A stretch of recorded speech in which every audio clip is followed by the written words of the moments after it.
Don't buy a weighted blanket. Written by Gecattic. My first time seeing him was just after I got my driver's license at 16. I was driving down the street, absolutely boggled by the prevalence of drivers who were seemingly unaware of what a turn signal is. I was tired from my climbing session, so I drove sleepily. My forearms ached, my feet hurt. My brain was tired from a long day of homework, my body from my workout. At the red light, I saw a flash in my peripheral vision and the glisten of a smile from my back seat. I assumed it was the glare of the stoplight on my glasses and my tired mind playing tricks on me. The light turned green and I started drifting forward, slightly on edge.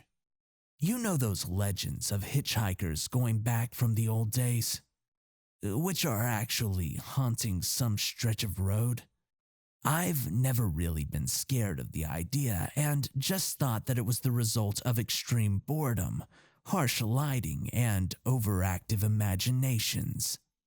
After all, I've always been a type of horror fiend, always trying to find proof that ghosts are real and that the afterlife does exist.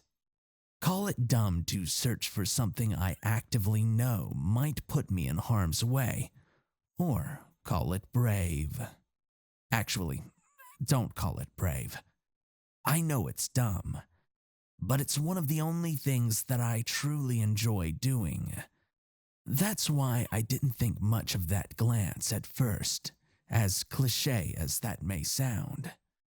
My second time seeing those eyes was by a lake near my house. I just finished cramming for finals, and since being in nature is almost therapeutic for me, I decided to head to the lake, watch people fish, and just relax. My friend John ended up coming with me. We biked around town, the teenagers' version of absolute freedom. After getting to the lake, we moved towards the edge. At a clearing with a big rock to sit on and some trees, secluding it from the rest of the park. We kept egging each other on, trying to get the other to walk closer and closer to the water. I initially started climbing to break my fear of heights, so I went further than I should have to flaunt this newfound fearlessness. I was proud, albeit dumb and arrogant, so I grabbed a branch and began lowering myself. Time slowed down as I slowly dipped away from the safety of the uneven shore, away from the tree, the beacon of safety above the murky, parasite-riddled waters below. My right foot felt a jolt of cold, shocking my entire system. I felt a hand on my right shoulder, stabilizing me. John stopped me from falling face first into the water. At first, anyway. There's a certain feeling you get when you're over a large body of water. You know that literally anything could be beneath you. So you hesitate to swim, and if you do swim, you swim skittishly. Of course, this erratic movement would attract more attention from the Atlanteans below, but that's beyond the point. That's how I felt right now. The waters were just murky enough so that I couldn't see the floor, even though I felt it. That's what the fear of the dark is in its most basic form, right? Not the fear of darkness, no. The fear of what's in it. The monsters, that smile, those eyes. When you're at your most vulnerable, they are at their most powerful. My waves pushed some of the fear aside.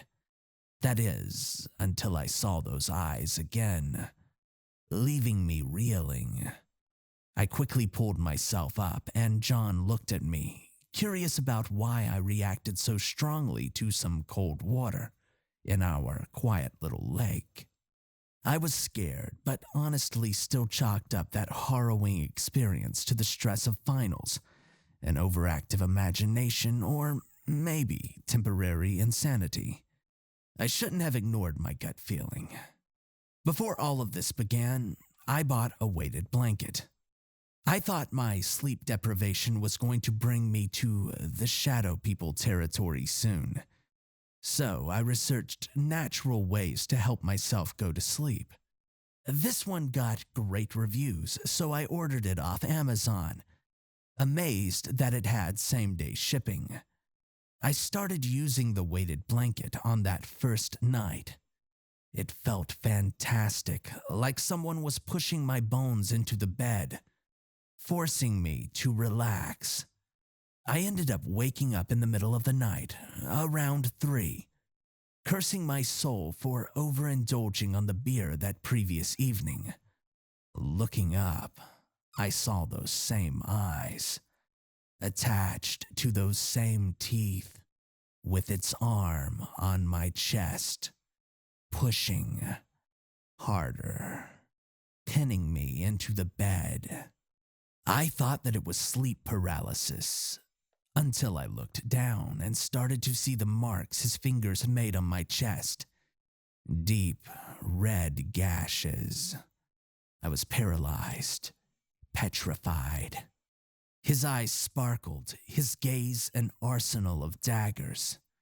The sides of his lips pulled themselves up until they nearly met his ears. He had little scratches that looked like S's going down the sides of his cheeks. And he wouldn't stop staring an inhuman, blood-curdling stare. My lips were quivering. I couldn't scream. He reached up to my mouth with his right hand, his left hand still firmly pushing on my chest, increasing more intensely. He pushed the side of my lips towards my ears and put his finger to my lips. I woke up the next day in a daze. I still remembered that dream, but I felt so refreshed, so relaxed, so tranquil. I honestly chalked it up to a night terror. After all, I couldn't move.